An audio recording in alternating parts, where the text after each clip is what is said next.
सुप्रभात प्यारे बच्चों।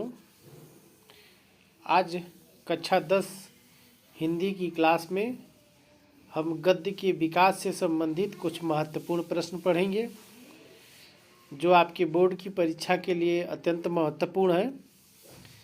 ये प्रश्न वैकल्पिक प्रश्न के रूप में आपको करने होते हैं बोर्ड परीक्षा में, जिसको OMR सीट में करना होता है। गोला करते हैं वही उन्हीं प्रश्नों को। ये इस तरह के प्रश्न जो कक्षा 9 में भी पूछे जाते हैं, तो एक तरह से कह सकते हैं कि ये दोनों कक्षाओं के लिए महत्वपूर्ण है। तो आइए इन प्रश्नों का हम अध्ययन करते हैं। इसमें पहला प्रश्न भाषा योग वासिष्ठ के लेखक कौन है? तो भाषा योग वासिष्ठ के लेखक जो है राम प्रसाद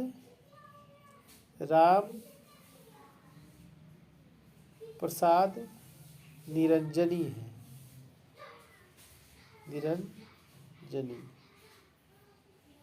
ये इसके लेखक हैं। अब आइए दूसरा प्रश्न देखते हैं। आधुनिक हिंदी की दो प्रमुख विशेषताओं का उल्लेख करिए।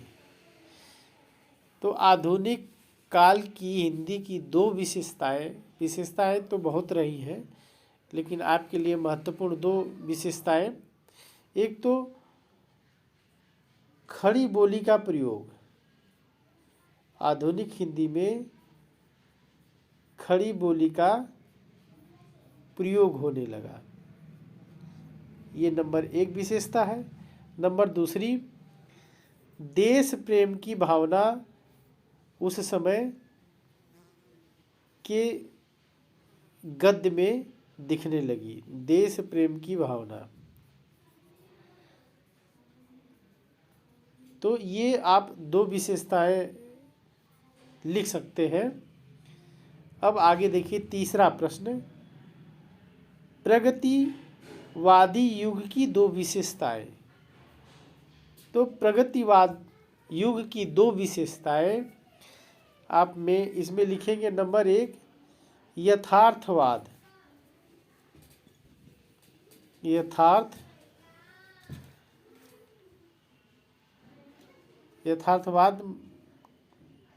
का प्रयोग होने लगा, मतलब यथार्थ का चित्रण होने लगा। यथार्थ का चित्रण लिखेंगे। यथार्थ क्या होता है? सत्य।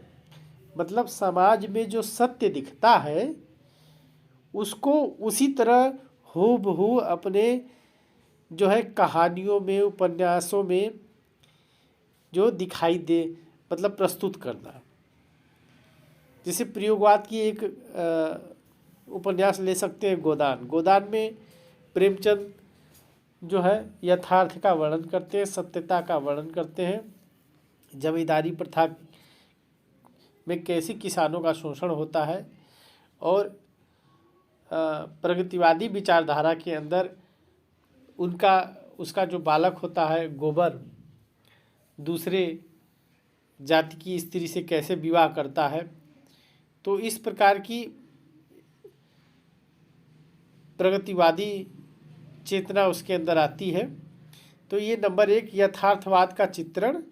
और नंबर दो आप लिख सकते हैं, शोषण वर्ग के प्रति पीड़ा का वर्णन। शोषित वर्ग के पीड़ा का वर्णन कर सकते हैं। शोषित वर्ग के पीड़ा का वर्णन, तो दूसरा ये लिख सकते हैं। अब चौथा प्रश्न हम पढ़ेंगे, किसी एक रिपोर्टाज लेखक का नाम लिखिए। तो किसी एक रिपोर्टाज लेखक का नाम आप लिख सकते हैं शिवदान सिंह चौहान। रिपोर्टाज लेखक हैं शिवदान सिंह चौहान। और शिवदान सिंह चौहान ने जो रिपोर्टाज लिखा तो कौन सा लिखा, अब इसी के साथ साथ ये भी जान लें। तो शिवदान सिंह चौहान ने लिखा मौत के खिलाफ जिंदगी की लड़ाई। मौत के खिलाफ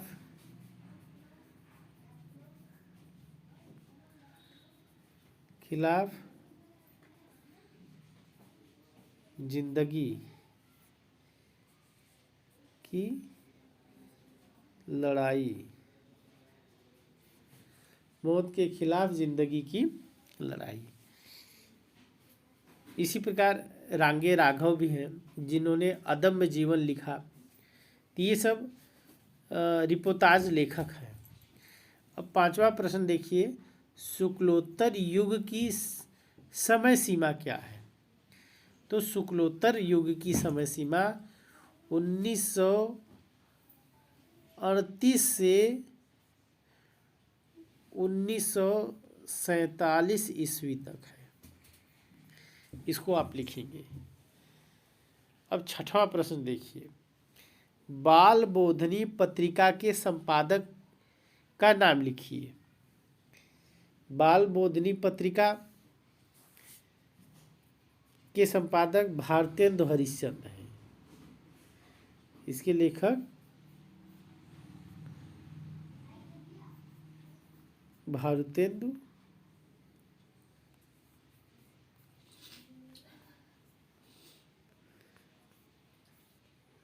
हरिश्चंद्र।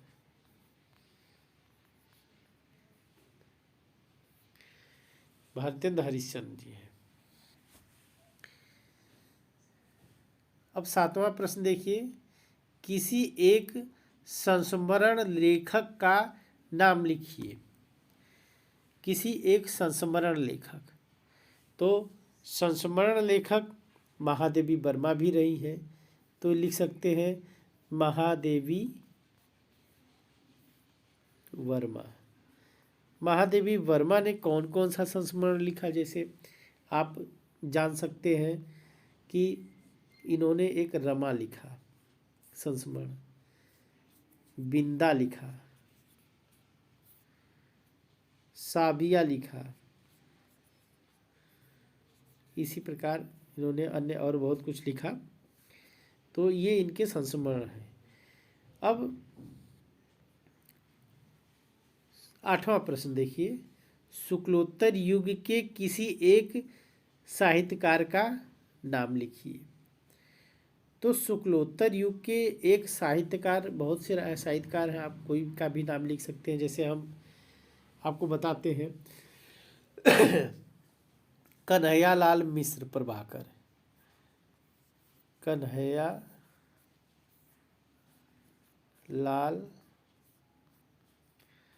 मिश्र प्रभाकर। तो कन्हैयालाल मिश्र प्रभाकर ये निबंधकार रहे हैं। इनका एक निबंध बड़ा प्रसिद्ध है, बाजे पायलिया के घुघरू। क्या नाम है उस निबंध का नाम? बाजे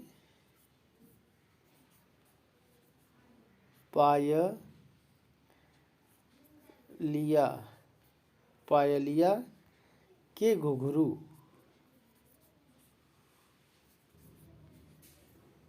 ये इनका निबंध है, बहुत ही चर्चित रहा।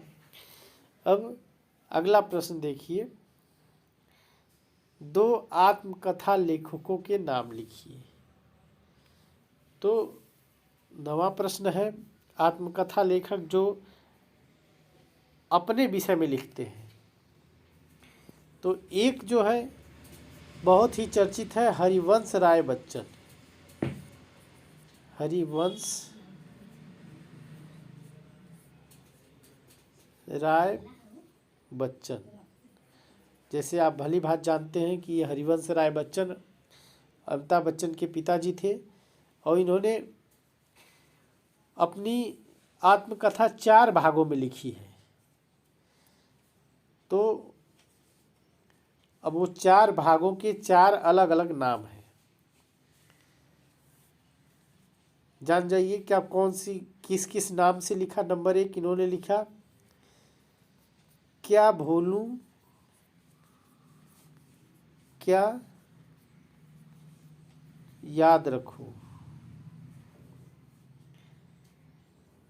याद करूं, क्या भूलूं क्या याद करूं। अब दूसरा इन्होंने खंड दूसरा लिखा जो आत्मकथा, नीड़ का निर्माण फिर, नीड़ का निर्माण फिर। तीसरा इन्होंने लिखा बसेरे से दूर, बसेरे से दूर। और चौथा इन्होंने लिखा जो वो 10 द्वार से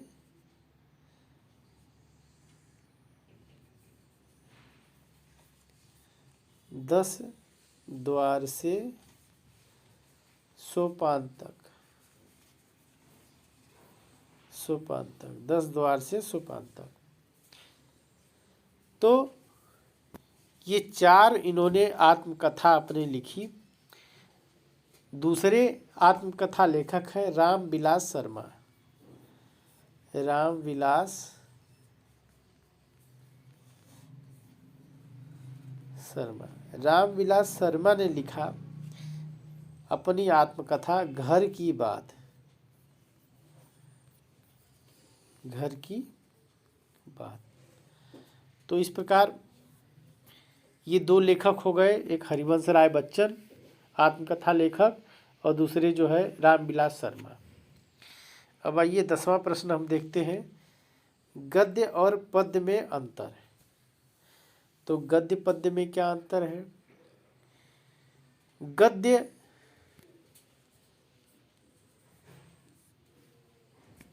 विचार प्रधान तथा छंद से मुक्त होता है। जो गद्य होता है, गद्य किसको कहते हैं, कहानी को, उपन्यास को, जीवनी को, आत्मकथा को, रिपोर्टाज को, निबंध को, संस्मरण को, रेखाचित्र को, इन सबको गद्य कहते हैं। तो ये गद्य कैसे होते हैं, ये विचार प्रधान होते हैं, इनके अंदर विचार होते हैं और इनके अंदर कोई लय नहीं होता, कोई छंद नहीं होता। तो इस प्रकार हम कह सकते हैं कि गद्य जो है ये विचार प्रधान होते हैं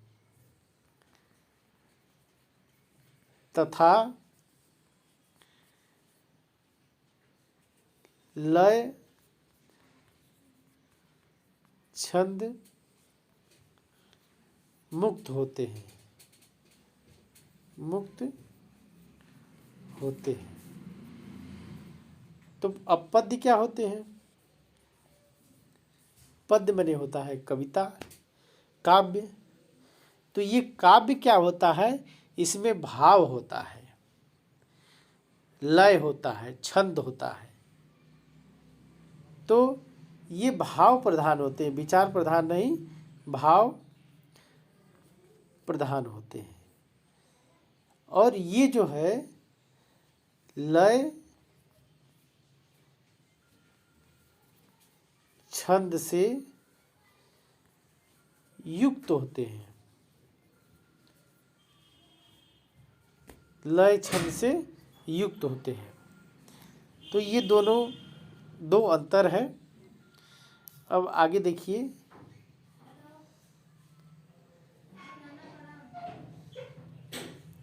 प्रश्न नंबर 11। प्रश्न नंबर 11 में हिंदी के 2 प्रसिद्ध विचारात्मक निबंध लेखकों के नाम लिखिए। विचारात्मक लेखक, तो विचारात्मक लेखक जो है एक श्याम सुंदर दास। तो श्याम सुंदर दास, श्याम सुंदर दास ने क्या लिखा? इनका एक निबंध है, कर्तव्य और सत्यता। कर्तव्य और सत्यता। कर्तव्य और सत्यता। दूसरी निबंधकार है विनोबा भावे। विनोबा भावे। विनोबा भावे का एक निबंध है, चिर तारुण्य की साधना।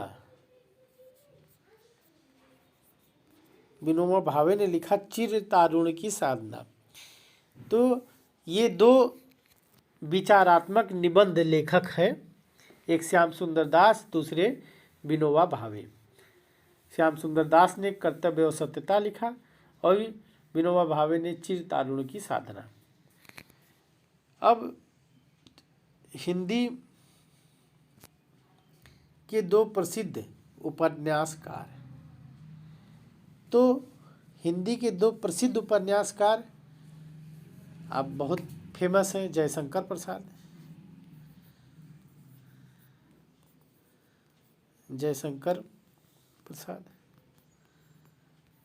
इन्होंने कई उपन्यास लिखे, कंकाल, तितली, ये सब इनके, इरावती, ये सब इनके उपन्यास हैं। कंकाल, तितली, इरावती जयशंकर प्रसाद के। तो दूसरे आप एक उपन्यासकार दूसरे ले लीजिए, प्रेमचंद को। प्रेमचंद को कौन नहीं जानता, सभी लोग जानते हैं। इनका सबसे चर्चित अभी हमने चर्चा किया था गोदान का। इन्होंने गोदान लिखा, गबन लिखा, सेवा सदन, प्रेमाश्रय, बहुत से उपन्यास इन्होंने लिखे। ये दो उपन्यासकार हो गए। अब आगे देखिए 13वां प्रश्न, 13वां नहीं 12वां प्रश्न। खड़ी बोली गद्य के 4 प्रारंभिक उन्नायकों के नाम। तो खड़ी बोली गद्य के जो 4 प्रारंभिक उन्नायक थे, उनका नाम था, नंबर 1 थे लल्लू लाल। लल्लू लाल, लल्लू लाल। दूसरे थे सदल मिश्र।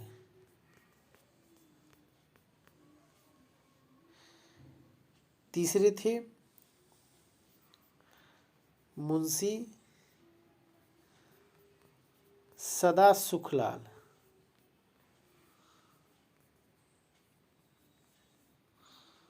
मुंशी सदा सुखलाल। और चौथे इंसा अल्लाह खां। इंसा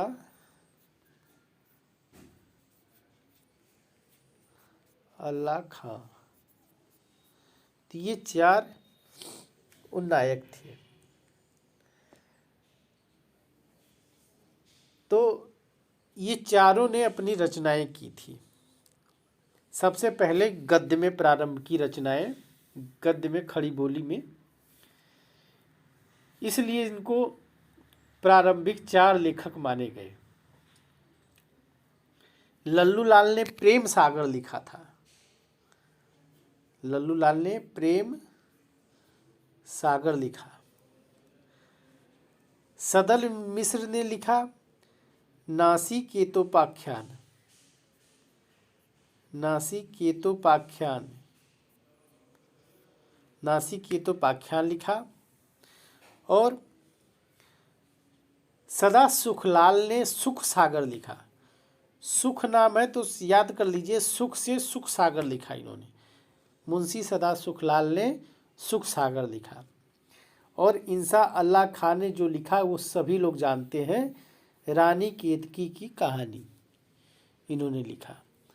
तो इस प्रकार इन्होंने गद्य में इस प्रकार की रचनाएं करके जो है अपने को 4 स्तंभ के रूप में स्थापित किया। तो ये खड़ी बोली गद्य के जो है 4 नायक हैं जिन्होंने खड़ी बोली में गद्य रचना की। अब देखिए 13वां प्रश्न, भारतेंद्र युग के 2 लेखकों के नाम लिखिए। तो भारतेंद्र युग के 2 लेखक, बहुत से लेखक हैं। तो एक तो भारतेंदु युग, भारतेंदु के नाम से ही पढ़ा तो भारतेंदु हरिश्चंद्र हो गए, इनको लिख सकते हैं। अब ये आपको भूलेंगे नहीं, हरिश्चंद्र, भारतेंदु हरिश्चंद्र। दूसरे आप लिख सकते हैं बद्री नारायण चौधरी,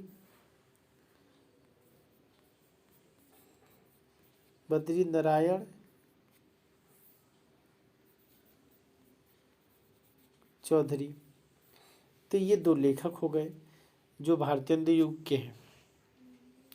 अब आगे देखिए, द्विवेदी युग के 2 कहानीकारों के नाम लिखो। 14वां प्रश्न, कहानीकार। तो कहानी लिखने में द्विवेदी युग के जयशंकर प्रसाद को कोई भूल ही नहीं सकता। तो द्विवेदी युग के हैं जय शंकर प्रसाद। अब इनकी कुछ कहानियाँ भी जान लीजिए। इनकी कहानी एक है आकाशदीप, आप लोगों ने पढ़ा भी होगा आकाशदीप। एक और कहानी है प्रतिध्वनि।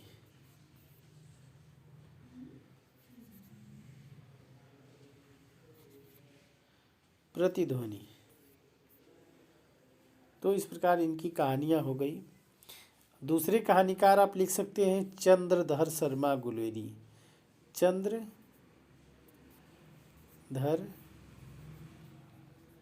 शर्मा गुलेरी। ये जो चंद्रधर शर्मा गुलेरी हैं, इन्होंने केवल 4 कहानियाँ लिखी और ये 4 कहानियाँ लिखी ये अमर हो गए। इनकी सबसे बड़ी विशेषता यही है। और इन 4 कहानियों में सबसे फेमस कहानी इनकी थी उसने कहा। उसने कहा था। उसने कहा था, ये कहानी लिखी। अब ये उसने कहा था कहानी इनकी फ्लैशबैक शैली में लिखी गई है। इसके अलावा इन्होंने लिखा है सुखमय जीवन, बुद्धू का कांटा, लेकिन सबसे फेमस उसने कहा था इनकी कहानी है। तो 2 कहानीकार द्विवेदी युग के, एक जयशंकर प्रसाद, दूसरे चंद्रधर शर्मा गुलेरी। अब आगे देखिए, रामचंद्र शुक्ल को गद्य की किन 2 विधाओं में सर्वाधिक सफलता मिली।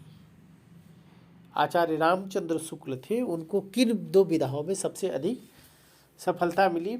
सभी लोग जानते हैं कि रामचंद्र शुक्ल एक बहुत ही अच्छे आलोचक थे। तो ये एक तो आलोचना हो गया, दूसरा निबंध में थे। ये बहुत ही अच्छे निबंधकार थे। तो ये 2 प्रकार की विधाएं थी जिसमें आचार्य रामचंद्र शुक्ल सबसे अधिक चर्चित थे। अब 16वां प्रश्न देखिए, हिंदी के 2 प्रसिद्ध कहानी लेखकों के नाम। हिंदी के 2 प्रसिद्ध कहानी लेखक अभी हम चर्चा किए थे। जब हिंदी का नाम आया तो किसी युग का लिख सकते हैं। यहाँ ऊपर द्विवेदी युग के 2 कहानी लेखकों के नाम, तो हिंदी के 2 प्रसिद्ध कहानी लेखकों के नाम बताइए। उन्हीं का नाम लिख सकते हैं, जयशंकर प्रसाद और चंद्रधर शर्मा गुलेरी का ही नाम लिख सकते हैं। प्रेमचंद भी लिखते थे कहानी, उनका भी नाम लिख सकते हैं। प्रेमचंद की कई कहानियां हैं। मंत्र आपने पढ़ा है कक्षा 9 में। 2 बैलों की कथा है, पूस की रात है। इस प्रकार प्रेमचंद की कई कहानियां, 300 कहानियां प्रेमचंद ने लिखी। अब देखिए 17वां प्रश्न है, शुक्ल युग के सबसे प्रसिद्ध उपन्यास लेखक। और उस उनके एक प्रमुख उपन्यास का नाम लिखिए। तो शुक्ल युग के सबसे प्रसिद्ध उपन्यासकार थे मुंशी प्रेमचंद। मुंशी प्रेमचंद और इनकी कहानी, इनके उपन्यास थे, अभी हमने चर्चा किया था, गोदान है, गबन है, सेवा सदन, प्रेमाश्रय, तमाम उपन्यास इनके हैं। तो इस प्रकार आप लिख सकते हैं। 18वां देखिए, शुक्ल युग के सशक्त आलोचक एवं निबंधकार का नाम लिखिए। शुक्ल युग के सशक्त निबंधकार और आलोचक, अभी हमने ऊपर चर्चा की थी। शुक्ल युग 15वें प्रश्न में शुक्ल युग को गद्य की किन दो विधाओं में सफलता मिली? तो वहाँ हमने आलोचना और निबंध की चर्चा की।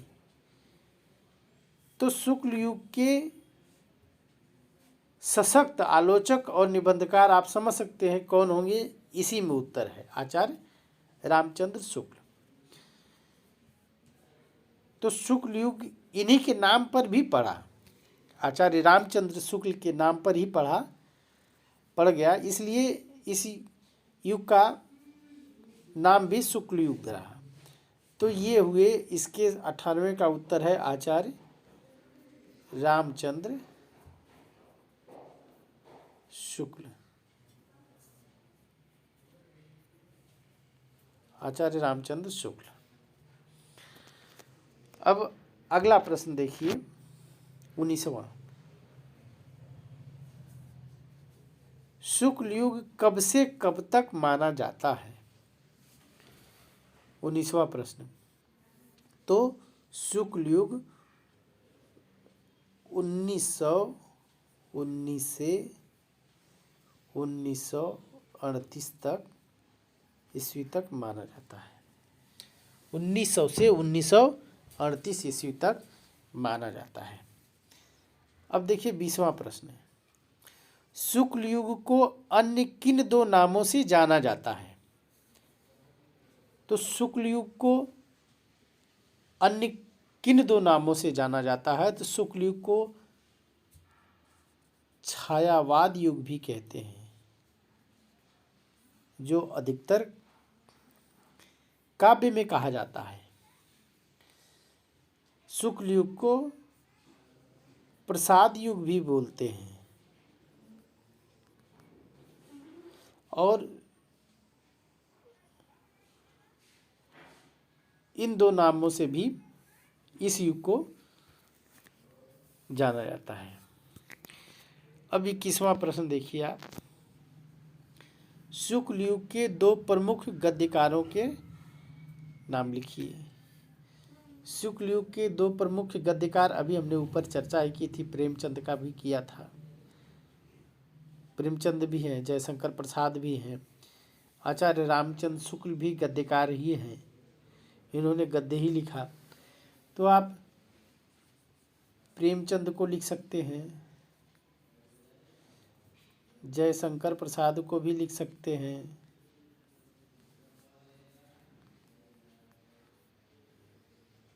आचार्य रामचंद्र शुक्ल को भी लिख सकते हैं, और इनकी रचनाओं का हमने चर्चा भी किया था। आचार्य रामचंद्र शुक्ल जो है, प्रेमचंद का तो कहानियों का भी जिक्र हमने किया था, मंत्र है, दो बैलों की कथा है, पूस की रात है, अन्य कहानियाँ तमाम इन्होंने लिखी, 300 कहानियाँ। जयशंकर प्रसाद जो है, इनकी कहानी है छोटा जादूगर, बहुत ही फेमस है इनकी कहानी। आकाशदीप है, प्रतिध्वनि है, उपन्यासों में इरावती, कंकाल, तितली, इस प्रकार इन्होंने लिखा गद्य। रामचंद्र शुक्ल जो है, इनका एक निबंध चिंतामणि, भाग 1 भाग 2, 2 भागों में है, ये बहुत ही फेमस है। इन्होंने आलोचना में त्रिवेणी, जायसी, इस प्रकार की आलोचनाएं लिखी है। हिंदी साहित्य का इतिहास भी इन्होंने लिखा। तो इस प्रकार ये 3 गद्यकार है, आप किन्हीं 2 को लिख सकते हैं। अब शुक्ल युग के 2 प्रमुख लेखकों के नाम लिखिए। वही चीज़ जो गद्यकारों में जिनका नाम हमने बताया, उन्हीं का शुक्ल युग के 2 प्रमुख लेखकों में भी लिख सकते हैं। एक ही चीज़ को पूछा गया है। अब प्रश्न संख्या 22।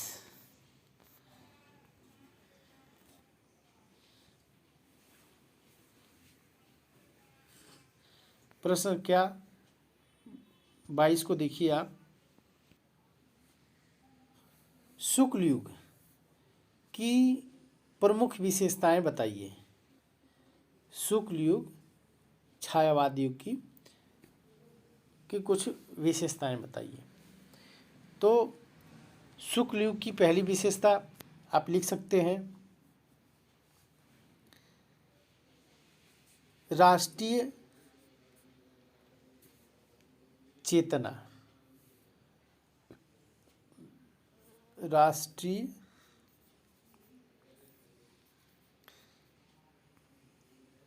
चेतना, ये पहली विशेषता लिख सकते हैं। और दूसरी विशेषता अब लिखना है आपको, तो लिखिए भाव एवं अनुभूतियों की सघनता। भाव एवं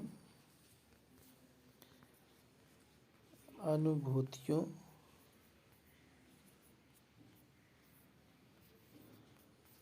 की सघनता। भाव एवं अनुभूतियों की सघनता। तो ये 2 विशेषताएं आप लिख सकते हैं शुक्ल युग की। अब क्वेश्चन नंबर 23, वर्णनात्मक और विचारात्मक निबंधों में अंतर। वर्णनात्मक और विचारात्मक निबंधों में अंतर, इस प्रकार का प्रश्न शायद पूछा जाए, नहीं पूछा जाता है इस तरह का प्रश्न, फिर भी आप जान जाइए कि जो वर्णनात्मक निबंध होते हैं, वर्णनात्मक निबंध होते हैं, उसमें किसी घटना, किसी दृश्य और वस्तु का विस्तार से वर्णन होता है। किसी घटना, दृश्य और वस्तु का विस्तार से वर्णन किया जाता है, जबकि विवरणात्मक में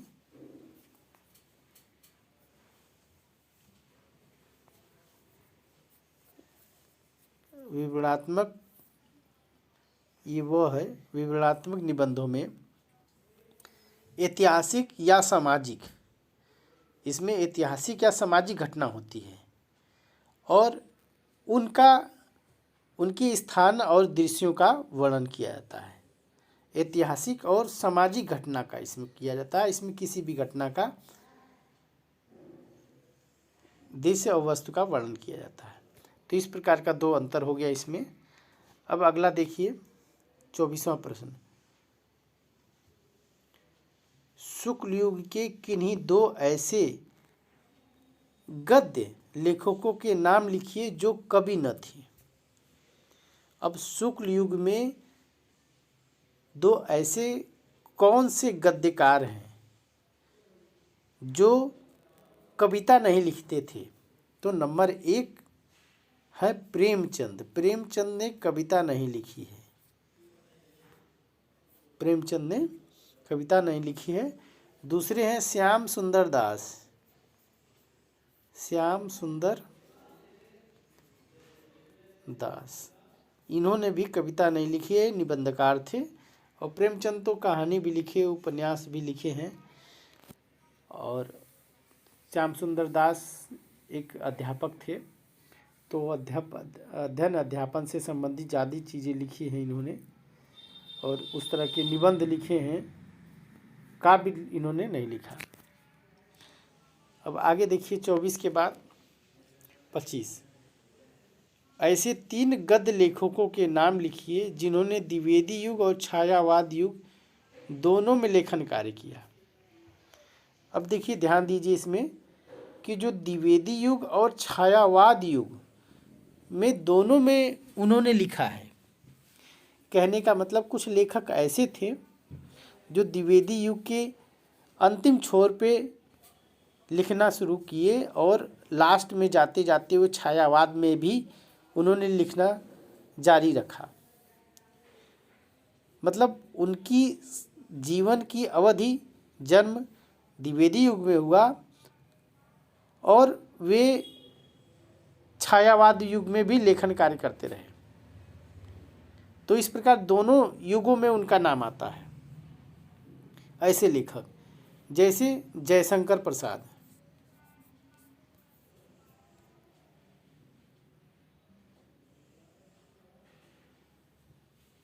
जयशंकर प्रसाद। दूसरे हैं चतुर्सेन शास्त्री,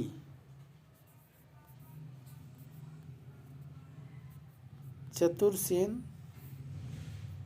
शास्त्री। तीसरे हैं पद्मलाल पुन्नालाल बख्शी, पद्मलाल पुन्नालाल बख्शी।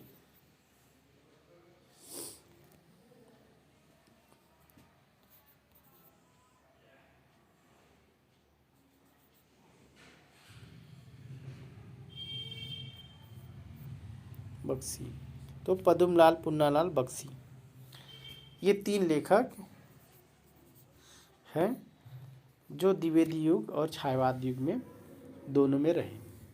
तो इस प्रकार ये 25 प्रश्नों का आपने अध्ययन किया। शेष प्रश्नों का अगली कक्षा में हम अध्ययन करेंगे। आज के लिए बस इतना ही। धन्यवाद।